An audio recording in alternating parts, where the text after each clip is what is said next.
But I also get calls from people who are showing a property, agents.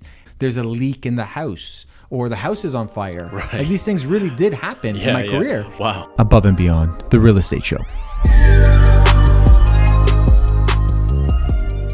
Hey guys, welcome to another episode of the Above and Beyond Real Estate Show. My name is Ralph Ciancio, and today we have a very special guest, Mr. Raymond Ortiz. He is a licensed agent on the team. He's got a fantastic background in health and fitness, and today we're going to be talking about some lifestyle elements of entrepreneurship, some tips on how to live a balanced life with an emphasis on fitness for anyone out there that's looking to kind of get the energy level up a bit. So, I am excited to be here. And I am excited. Talking about energy, I mean, Ray, I've thought of you my whole life as an energy guy.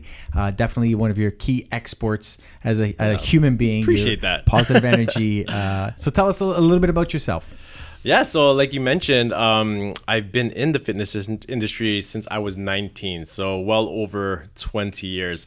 What started off as a goal to get into chiropractic school didn't really work out the way I wanted to, so that's how I fell back into the fitness industry full time. But you name it, I've done it. I've gone from in-home personal training to working at gyms to owning a couple of gyms. And I guess if we were to fast forward to the last couple of years of COVID, I'm sure you guys all understand that COVID wasn't the nicest to gyms and other small businesses, but forced you to pivot quite a bit, right? I had to pivot fast as well. But with that pivot also came a lot of opportunities. So for those of you guys that don't know, Ralph has been not only just a longtime friend, but you've been a longtime client with me as well. You were there with me before I even had the gyms. I remember training outside at 16th and Leslie, doing wall sits at the back of Turtle Jacks. We were in a parking 40 lot. 40-degree weather, no equipment.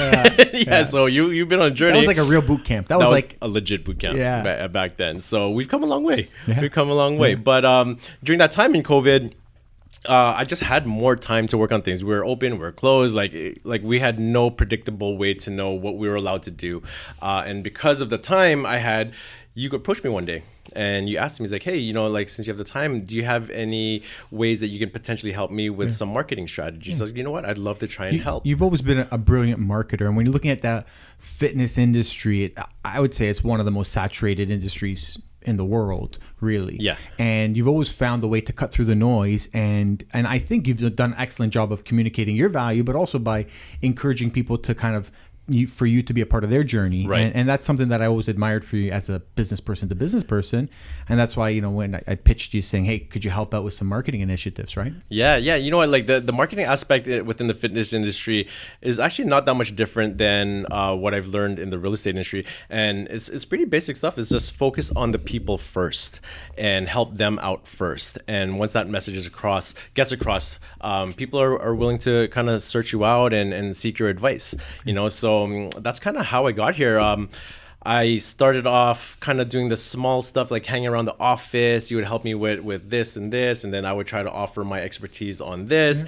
And I just slowly learned the language of real estate, start to get that kind of urge to maybe I can do this as well, and fast forward the 2 years, I am fully licensed now. It was a journey. It was not easy. I was still running the fitness business at the same time.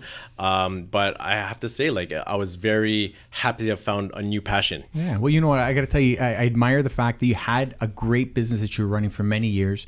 You had a great level of comfort. You had, you still have, I say past tense, it's still present, right? A huge following of loyal clients. We call them raving fans. In an industry where it's challenging to get anyone to commit to 90 days. You have clients that you've been serving, myself included, 15 years. Yep.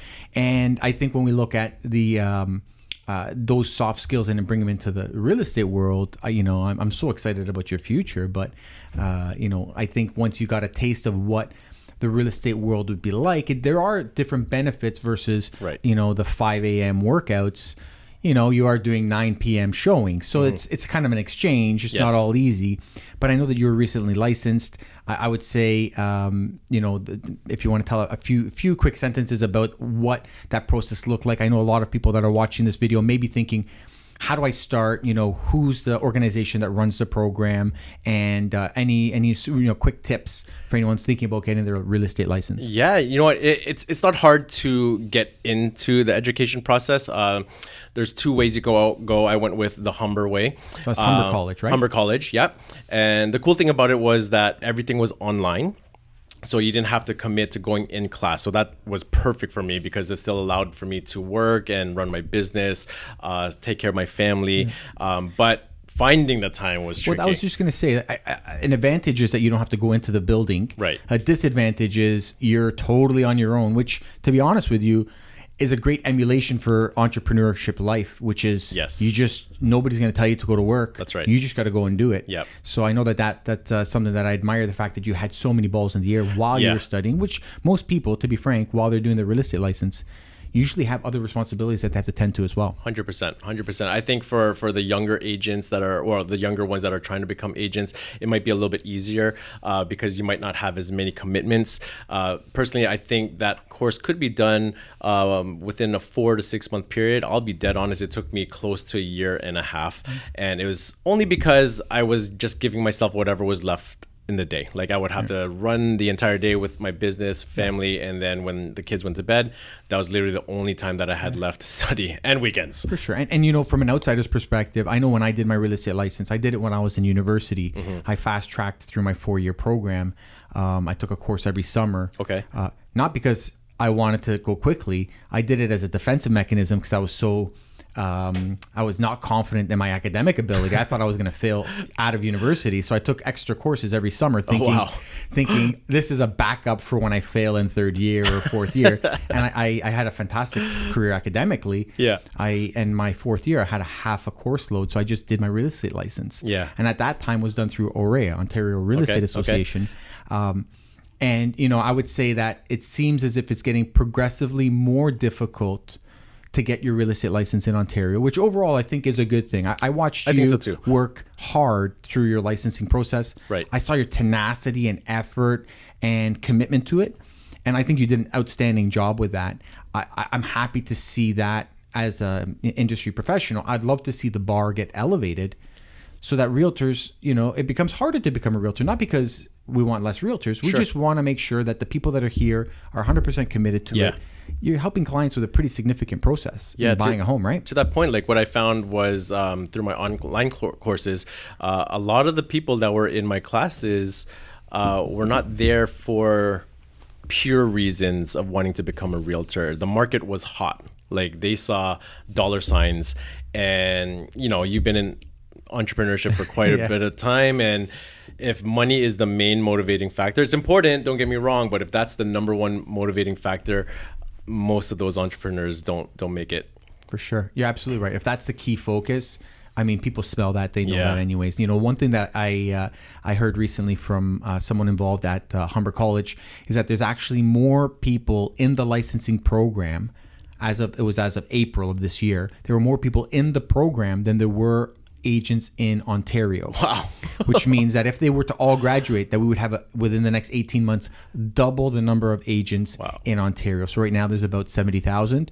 So if half of them make it through, we could have 100,000 realtors in the market, which might be wild. That's wild. Yeah, you think about the impact. Yeah. When we talk about if 30% of a sales force is inexperienced, right? You think about the turbulence, the volatility that we'll see in the real estate market because you have someone who may be a shark, a professional of 20 years, someone that's very aggressive, negotiating against someone who doesn't even know how to fill out the paperwork. Right. Number one, the number of errors that could come up could be huge.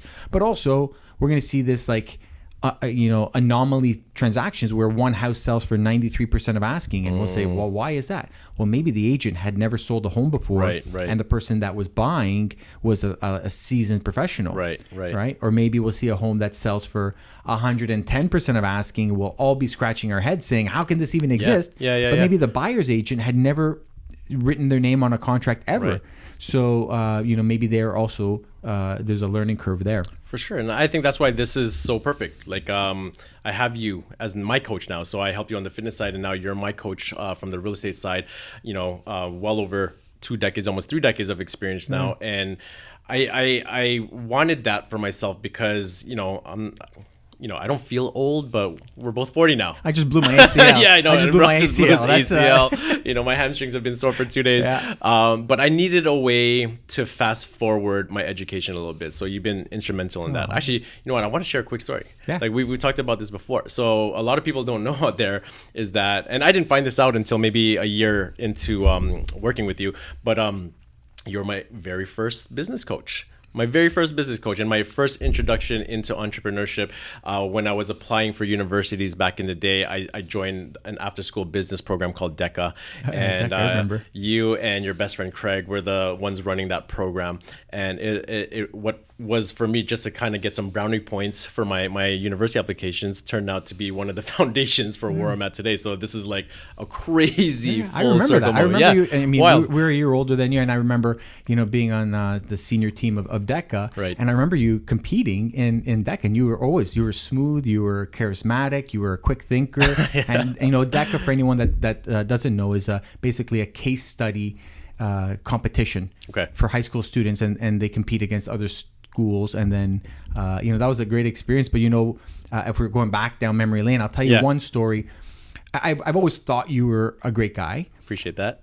But when I knew you were a great guy, I remember distinctly, I was on social media and I saw a picture of you on stage winning Can Fit Pro yeah, that's wild. Trainer of the Year. Yeah, wow. And I knew you were a great trainer, but to see you on the stage winning Can Fit Pro, and I'll tell you, it wasn't that you won Trainer of the Year. I don't know anything about that. I don't know if they give out this to everyone. I saw them present to you a check for $10,000. Yeah.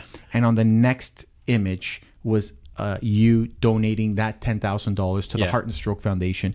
And it was at that moment that I was like, I used to think this is a great guy, and now I know he's a great guy. I appreciate that, man. Because for someone who was at that stage of your career, I'm sure that $10,000 was heavy money. It was. And for you to just say, you know what, I want to donate this back to the Heart and Stroke Foundation, I was just blown away, and I was totally inspired. And I appreciate that. Yeah, a lot of that was because as much as it was validation for the time spent in the fitness industry, I didn't get it without the support of all of my clients. And we've done a lot of great fundraisers in the past, quite successfully raising tens of thousands of dollars for not just a Heart and Stroke Foundation, but at that time, that very moment in time, like I just knew like that moment that I would not have been there without those people, so awesome. My friends and family. So it was the least I could do for them to get me to that, that point. I don't know if you guys can hear how humble and grateful, those tones are coming from Ray.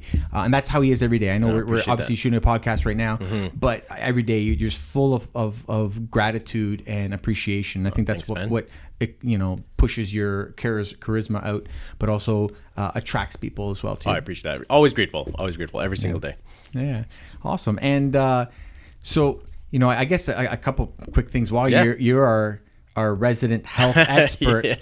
By default. Do you have any tips for a realtor out there trying to stay fit while growing their business? 100%. And it won't just apply to realtors. It'll apply to entrepreneurs and just people in general. But I think the one thing that people should focus on a daily basis from the moment they wake up is focus on themselves.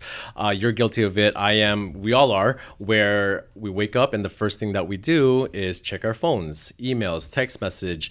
But it's a big mistake because now we're making those people a priority before ourselves. So you and I have been pretty consistent where we would wake up Monday, Wednesday, Friday, 7 a.m. and we just start the day focusing on ourselves, because if we are not the best versions of ourselves, there's no way that we'll have the energy to help all the people that we want to. Yeah, kind of like that old saying when you're on an airplane and they drop the oxygen masks, right.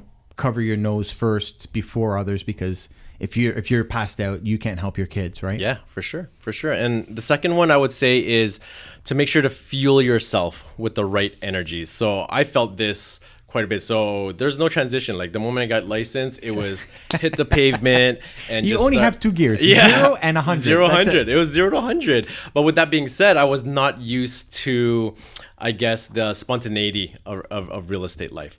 And there was one day where I think I might have had 7 or 8 showings just purely on the road. And I didn't pack my lunch. Normally I'm pretty good with that, but I didn't have anything packed for me. So going to Tim Hortons or any drive-thru is always the last resort, and I had to do it. I just had to do it, and I didn't want to. I tried to make the best choice I could at the time, but that's what I wanted to ask you. Like, how do you go about planning your day so that you're fueled with the right energy? Because they can go pretty late. Like I've been, with you, we're past midnight, trying to review offers, and that's not easy, especially you and I, like we wake up early as well, right? For sure. So how do you think? So I would say that maintaining consistent energy is difficult. Maintaining consistent focus is difficult. When you sit back and look at the magnitude of the advice that you're giving, how will somebody interpret that advice and what decision will they make? Like, I got to be on point, and I'm aware of that. Right. And, the air traffic controller at Pearson Airport, they can't have a foggy day because planes will have problems if the air traffic controller is not focused. Right. And a lot of times that's what we are as we're giving advice at the negotiation table or we're showing properties to clients. So, I am aware that when I'm set appointments that are critical later on in the day, that I do need to find some buffer in between. Sometimes it's as simple as just going for a quick walk, 15 minutes to reset.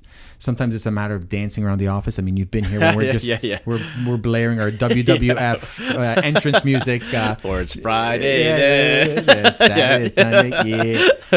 So I think those are critical, and I think fueling your body is really important, and it's so hard. I mean, as an agent, just on the go, on appointments, not having a cafeteria that you can go to in between conference rooms, like maybe somebody in corporate world. Right. So I would say that just fueling yourself, understanding the magnitude of what needs to be done, and then being able to say no to things. That's been a critical thing. Yeah. Because and delegation. But one key superpower that I have is an amazing team. So if something has to be delegated, it's not really delegated. It's done in cooperation with. Got it. The task still gets done. So finding, I would say to anyone out there, finding a network of people that you can trust. If you're not on a team, then find a great agent in your office, or if you're an entrepreneur, find someone else, a friend in the business that can help support if you are in a critical task mode. Okay. Who could you just delegate or get assistance with, or just have someone cover your base while you're tending to something else? Yeah. The more help, the better. Yeah. Okay. And we're talking about food. One question I wanted to ask you was the breakdown. So I know for anyone that's listening right now, they may be thinking, well, for someone that focuses on fitness, has as complex a background or experience as you have, let me ask, if I'm driving to an appointment, I've got 5 minutes buffer between me and the appointment, but I'm starving. I didn't get a chance to eat. Yep. And I pass by Tim Hortons. Okay. What's your advice? What should I be ordering? Okay, well, that's always a last resort. Like, I would rather you have your meals prepared. Before I get to that, I actually will sometimes keep protein bars in the car, things that are non-perishable. That way it's a quick grab out of my glove compartment. But yeah, if I was on the go, like, I resort to Tim Hortons. Thankfully, there are some decent options at Tim Hortons. So what are they? What are the best I just options? went for anything that was as low carb as I could get with a lot of protein. So I went with a grilled chicken wrap. There are some salad options out there. You just got to be careful with the salads when you're hitting the drive-thru menu, because a lot of times the dressing is super, super high in calories. So if you can figure out a way to maybe just put half of that in and, park to the side for like 5 to 10 minutes just to get some energy back into you, that would help. Absolute last resort if you're on the go is maybe hit up one of those juice bars, think like Jamba Juice or Booster Juice, and try to get a juice that has a lot of protein in it as well. That way you're just sustained with energy, and it'll kind of digest into your system a little bit faster. But there's options out there. I know the quick and easy thought process is to think the fries and the hamburgers, but try to resist that as much as you can. Yeah, absolutely. And going back to the earlier point of having your head in the right space, if you're eating this groggy food, or food that'll make you feel groggy, you're not going to be your best self. Exactly right. So instead of having to resort to a second, cup of coffee for the day, try to fuel yourself with something that'll naturally boost your energy. Yeah, amazing. Yeah. And so you said protein bars. You said just anything. Is there some specific something if you're at Costco or at Whole Foods or Walmart, what would be your go-to? If you're gonna throw there are tons now at Costco. Like there are some good Cliff bars out there. My favorite brand of bars to get is Grenade bars, just packed with protein and really low carb as well. You can also resort to getting like almonds, some nuts. There's tons. Like, even if you wanted to get supplements, like now Costco has a lot of low cost protein supplements, vegan supplements. Like the options are endless. So there really isn't any excuse for you to be able to be healthy while on the road. Yeah. Oh, that's awesome. And you know what? Actually, maybe we can make an offering. I'm going to put you on the spot. But maybe anyone that's listening to the podcast right now, if they could put a comment below and just enter the name of a restaurant or a place. Try to stick with big names that, could be easy for you to understand. Okay. Obviously, don't list a mom and pop shop in your small town. Right. But if you say type of restaurant, and maybe Ray can respond back in the comments with what the best thing to eat 100% on the I way can help out. you out So with say, that. for example, someone says, McDonald's is at the base of my building. What's the best thing to grab from McDonald's? Sure. McDonald's are everywhere. But Yeah. there's got to be something in McDonald's. And Ray, maybe if you could just respond back with, what the best thing to order. Yeah, totally. I can do it. And like to kind of push it further, I can even offer some free recipe books as well. Yeah. Things that are like quick and easy that you can do in the house that will allow you to get on the road and just kind of have it with you while driving. Oh, that's amazing. Yeah, I can do that's that amazing. for sure. Yeah. No problem. Oh, that's we're gonna have a healthy crew. I hope so. Yeah. I hope so. Yeah, perfect. And I'm not sure if there's anything else that you want to add as we're just wrapping or getting close to wrapping up. You know what? Like we talked about this the other day. Like I think one of the more important things for realtors, entrepreneurs, and people in general is to be more present. I feel that it's just so easy for us to get distracted with our phones. Like we get notified on our watches now. That one little vibration is enough for us to throw us off our game and take our focus away. And I had trouble with that. I told you this the other day where I was with my family and my kids, and I was getting phone calls from my clients, and it was at a swimming lesson, and my kids called me out on it. Like they called me like, "Daddy, why are you always on your phone?" Right? And it was like a punch to the stomach, but it was a great reminder. Like it doesn't get more honest than your kids, and it was a great reminder for me to just be present with whoever it is that I am with right now at the point at that time, right? So, but I want to ask you, like, did you struggle with that when you were starting off with your realty career? Yeah, I struggled early on. I struggled in the middle, and I struggle in present day. I mean, the reality is when you're being pulled in so many different directions, it is difficult to make everyone happy or keep everyone happy. And, the one thing that I've been getting better at is setting expectations. I think that when your phone blows up, that's that person's opportunity to ask you a question. Doesn't mean necessarily that that's the exact moment in which you need to respond. The reality is we're helping people with a very significant time in their lives. Right. And, it was part of my growth and learning, but also the people around me to understand that I'm not just sending jokes by text message to people. Yep. This is, for example, if my phone rings, that could be just someone calling to ask questions about the real estate market. We get calls all the time from buyers and sellers who are thinking about, starting their process or journey. But I also get calls from people who are showing a property, agents, and there's no key in the lockbox. Or there's a leak in the house, or the house is on fire. Right. Like these things really did happen in my career. Wow. And so I can't just say, I'll deal with it later. Okay. So just being able to identify when are the times in which I'm protecting my family time. Sure. It is a challenge, but I think setting expectations on what's the best way to get a hold of you, and if it is urgent, they can call you through the office, in which that message can be picked up by anyone else on the team.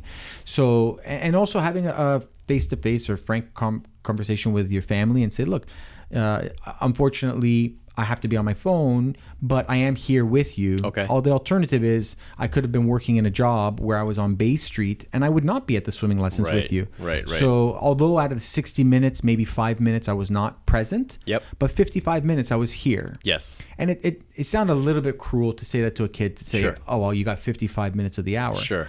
But you have to look at the big picture and say, well, are all the parents here? Or am I the only, like in some cases, I'm the only dad at swimming lessons. Yeah. And, I just try to shine a light to say I'm here as present as I can be.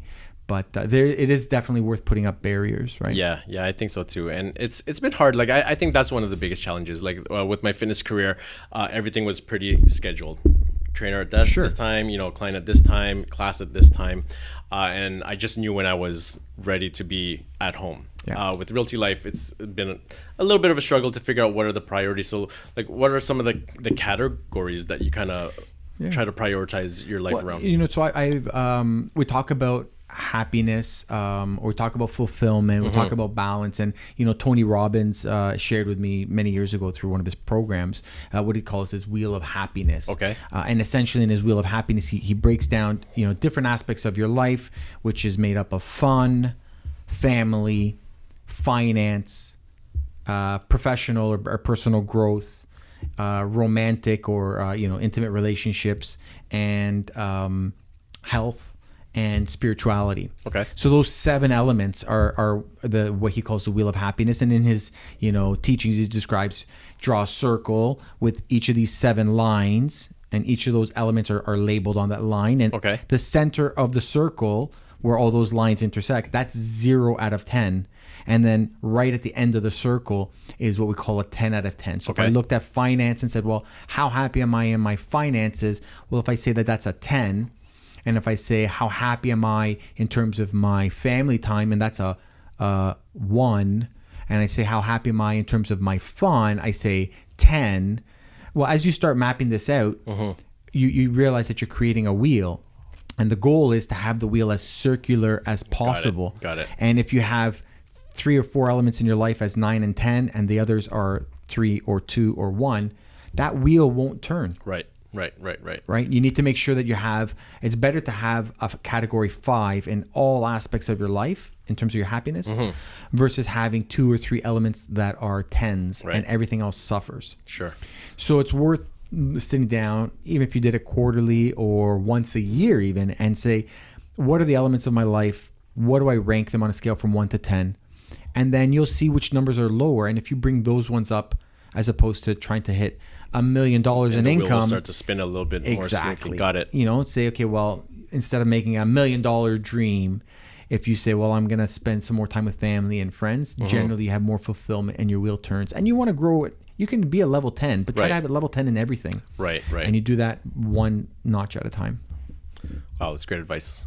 But it's a lot of work. It is. It's a lot of work. What it is we call it CANI. It's a constant and never-ending improvement, right? Right. And I think that's one thing you've taught me is there's always another plate on the rack. Yep. Ray always pushes me. There's, you get to 2 plates, you can do 3. It'll just take some time, right? Just take some time. Yeah. And consistency. So that's great, man. Appreciate that. Well, this was it was a great conversation, a great chat. I appreciate you chiming in on some of the comments. For anybody that has a restaurant that they're looking for, I don't want to say healthy, but maybe the most healthy option or sustainable option. And again, if anyone would love to click the like, subscribe. Yeah, those are the 2 buttons, right? Like those are the 2 buttons. Yeah, like, subscribe, and comment. Can we click that again? Do we do that? Do we do it again? Is there editing? I'm saying I'm looking at our producer. Okay, so this is good. So you said we should put comments and listen.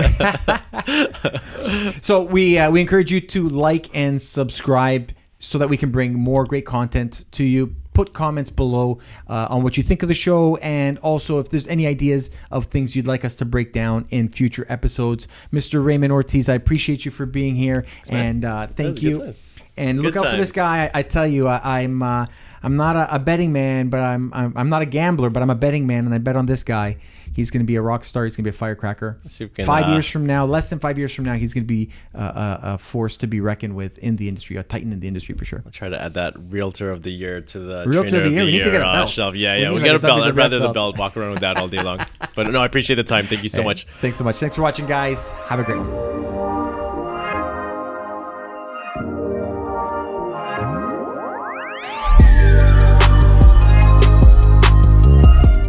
All right, guys, now if you liked what you saw, check out these other videos and be sure to subscribe. No, really, subscribe. I can wait. I'm in between shoots, so you can go ahead.